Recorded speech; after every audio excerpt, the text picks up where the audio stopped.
안녕하세요 여러분. 새로운 한 주 주님께서 주시는 은혜로 영육간의 강건함을 누릴 수 있는 그런 한 주가 되기를 축복합니다.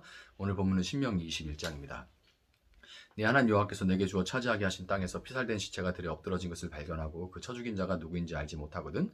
너희의 장로들과 재판장들은 나가서 그 피살된 곳의 사방에 있는 성읍의 원근을 잴 것이요 그 피살된 곳에서 제일 가까운 성읍의 장로들이 그 성읍에서 아직 부리지 아니하고 멍에를 매지 아니한 암송아지를 취하여 그 성읍의 장로들이 물이 항상 흐르고 갈지도 않고 씨를 뿌린 일도 없는 골짜기로 그 송아지를 끌고 가서 그 골짜기에서 그 송아지의 목을 꺾을 것이요 레위 자손 제사장들도 그리로 갈지니 그들은 내 하나님 여호와께서 택하사 자기를 섬기게 하시며 또 여호와의 이름으로 축복하게 하신 자라 모든 소송과 모든 투쟁이 그들의 말대로 판결될 것이니라.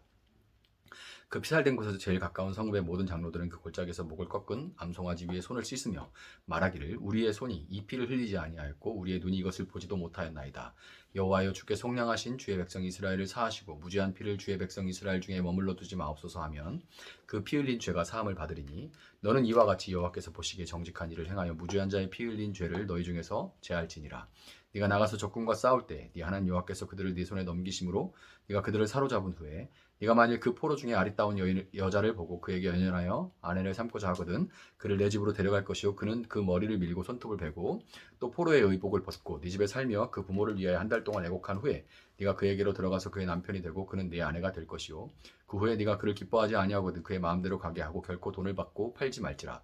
네가 그를 욕보였은즉 종으로 여기지 말지니라. 어떤 사람이 두 아내를 두었는데 하나는 사랑을 받고 하나는 미움을 받다가 그 사랑을 받는 자와 미움을 받는 자가 둘 다 아들을 낳았다 하자. 그 미움을 받는 자의 아들이 장자이면 자기의 소유를 그의 아들들에게 기업으로 나누는 날에 그 사랑을 받는 자의 아들을 장자로 삼아 참장자 곧 미움을 받는 자의 아들보다 앞세우지 말고 반드시 그 미움을 받는 자의 아들을 장자로 인정하여 자기의 소유에서 그에게는 두 몫을 줄 것이니 그는 자기의 기력의 시작이라 장자의 권리가 그에게 있음이니라. 사람에게 완악하고 패역한 아들이 있어 그의 아버지의 말이나 그 어머니의 말을 순종하지 아니하고 부모가 징계하여도 순종하지 아니하거든 그의 부모가 그를 끌고 성문에 이르러 그 성읍 장로들에게 나아가서 그 성읍 장로들에게 말하기를 우리의 이 자식은 완악하고 패역하여 우리 말을 듣지 아니하고 방탕하며 술에 잠긴 자라 하면 그 성읍의 모든 사람들이 그를 돌로 쳐 죽일지니 이같이 네가 너희 중에서 악을 지하라. 그리하면 온 이스라엘 듣고 두려워하리라. 사람이 만일 죽을 죄를 범함으로 네가 그를 죽여 나무 위에 달거든 그 시체를 나무에 밤새도록 두지 말고 그날에 장사하여 내 하나님 여호와께서 내게 기업으로 주시는 땅을 더럽히지 말라. 나무에 달린 자는 하나님께 저주를 받았음이니라. 아멘. 자, 많은 사람들이 오해를 하고 또 착각을 하는 것 중에 하나가 하나님을 말하는 목회자나 또 이 예배당은 거룩하고 성스럽고 예배당 밖에서 지지고 볶고 살아가는 그런 일상은 속되다, 세속적이다 이렇게 생각하는 겁니다. 이걸 좀 어려운 말로 성속이원론이다. 성과 속을 둘로 나눈다. 성속이원론 이렇게 얘기를 하는데요.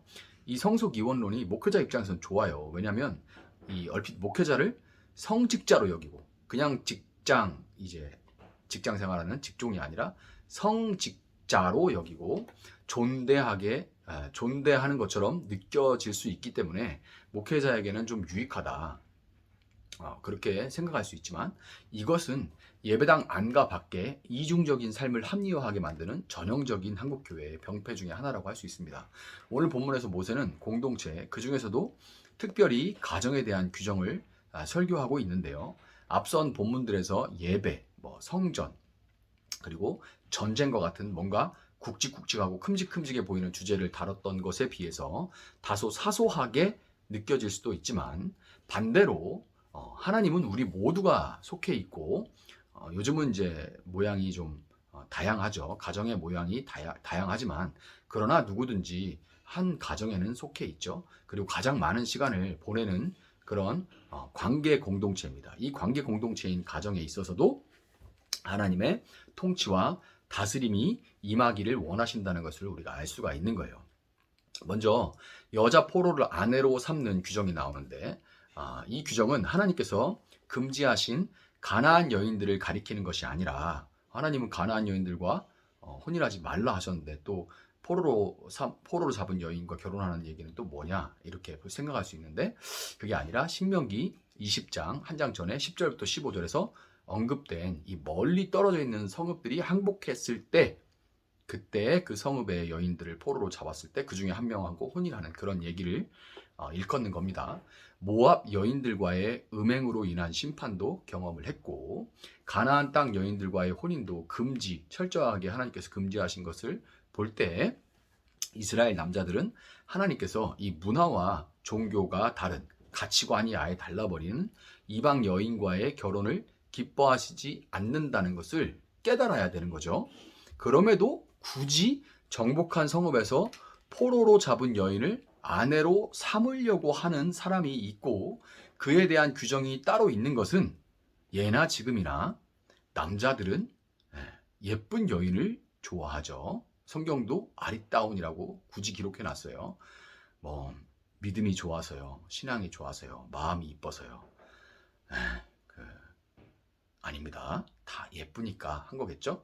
자, 그런데 그 외모에 반해서 마음이 타 들어가서 결혼을 하려는 경향이 이렇게 강해요. 예나 지금이나 남자들이.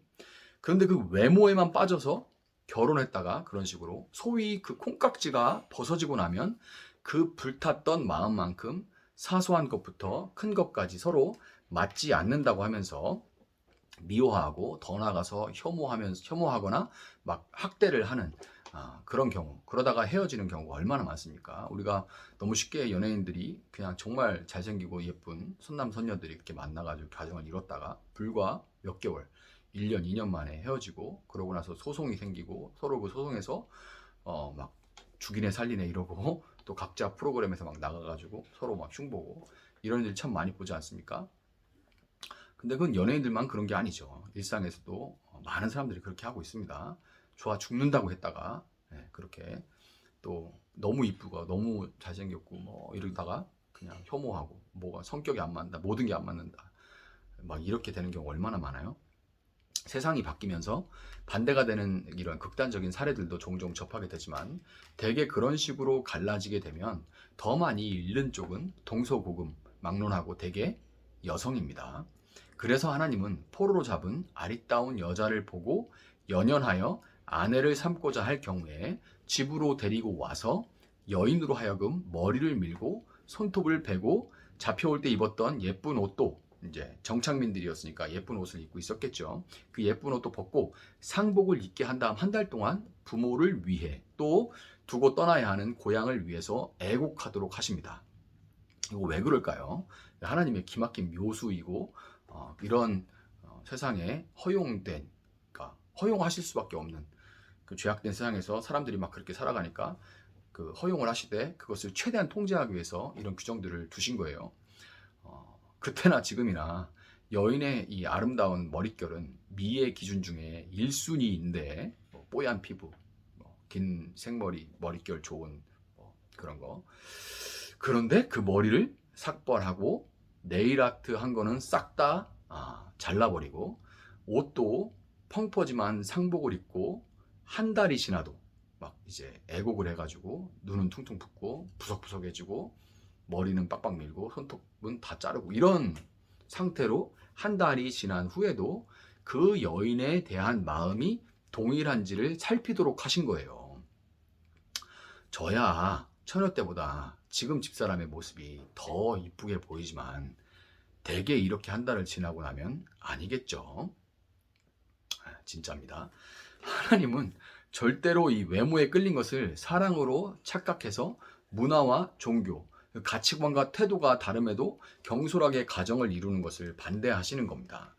한편 하나님은 그럼에도 불구하고 합쳤다가 결국 헤어지가 되는 경우에 그 여인을 돈 받고 파는 행위, 그러니까 좋다고 할 때는 언제고 너한테 쓴 돈이 얼마인 줄 아냐, 뭐는 내놓고 가라, 뭐는 갚아놓고 가라, 뭐는 내 이름으로 돼 있다, 뭐 꿈도 꾸지 마라, 막 이러면서 그런 거 하지 말고 여인의 인권이 보호받을 수 있고 살아갈 수 있도록 충분한 지원을 하라는 그런 안전장치도 만들어 놓으셨어요.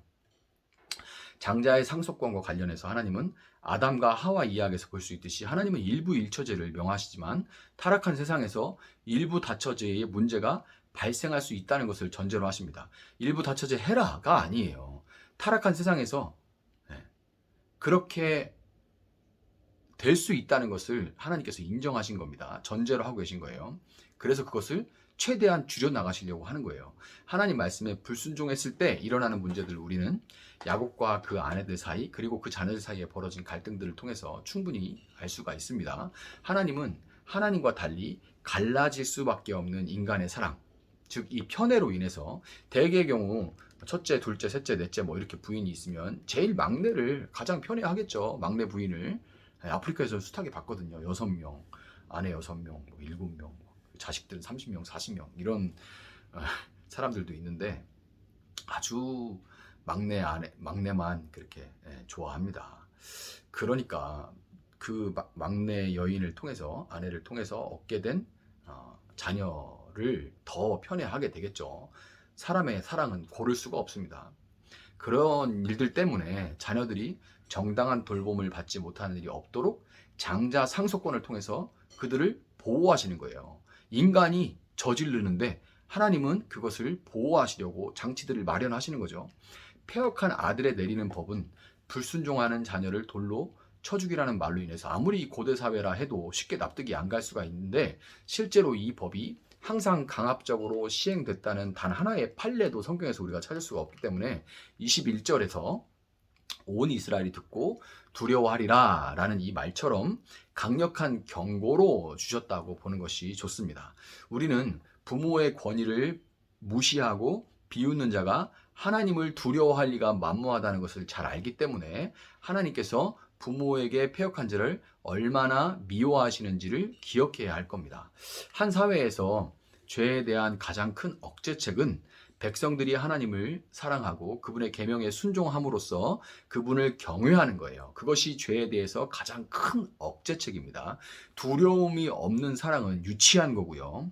사랑이 없는 두려움은 율법주의이기 때문에 우리는 이 둘이 함께 적절히 균형이 잡힐 때에만 하나님이 요구하신 순종을 온전히 해나갈 수가 있게 되는 겁니다. 가정은 창세기 2장에서 하나님께서 최초로 주신 제도이고 그 어느 곳보다 하나님의 다스림이 임하여 세상에 하나님을 드러내야 함에도 불구하고 살아가면서 우리는 우리의 죄성과 연약함으로 인해서 이 가정이 평안과 안식보다는 전쟁터가 되고 세상에 덕을 끼치지 못할 때가 참 많다는 것을 솔직하게 고백할 수밖에 없죠. 우리 가정의 회복은 오직 우리가 마지막 절에서 볼 수 있는 그 나무에 달려 저주 아래 놓인 자 누구예요? 예수님. 이 나무에 달려 죽으신 예수님을 바라볼 때 그리고 그 예수님의 눈으로 가족들을 바라보고 그 손으로 제자들의 발을 씻기신 예수님과 같이 손을 들어 섬길 때만 이루어질 수가 있습니다.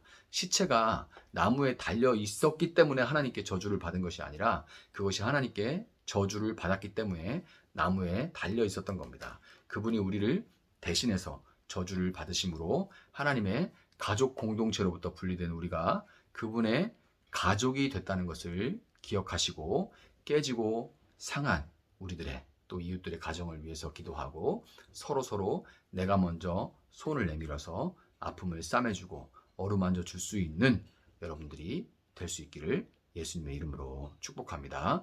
제가 한번 잠시 기도하겠습니다. 사랑하시는 하나님 감사합니다. 오늘 저희들에게 이렇게 귀한 말씀 주시고 한 주를 살아갈 수 있게 하시니 감사합니다. 저희들 이 말씀 붙들고 한 주간 살아가게 하시고 저희들 가지고 있는 육체의 정욕, 안목의 정욕, 이생의 자랑이 아니라 주의 말씀을 붙들고 살아갈 수 있도록 주님 도와주시고 우리가 먼저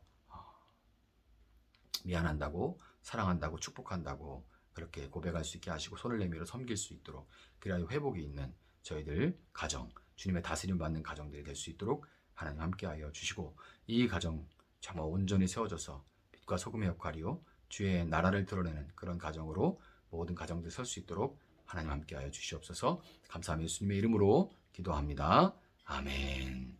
오늘 주신 말씀 붙들고 계속해서 기도합니다.